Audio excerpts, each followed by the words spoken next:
नमस्कार मित्रों, आप सभी का स्वाभिमान भोजपुरी में हार्दिक अभिनंदन करता हूं।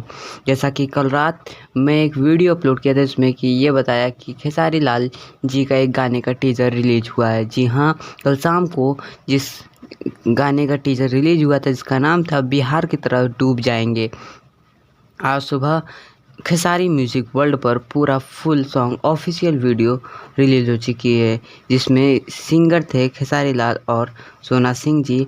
और उस वीडियो में दिख रही थी डिम्पल सिंह जी। इसको लिखा था अजय हलचल जी ने और म्यूज़िक दिया था आर्या शर्मा जी ने। जी हाँ, काफ़ी खूबसूरत है और ट्रेलर से ही मज़ा आ चुका था, लेकिन पूरा फुल सॉन्ग काफ़ी दिल से बता रहा हूँ अच्छा है और आप लोग भी ज़रूर सुने।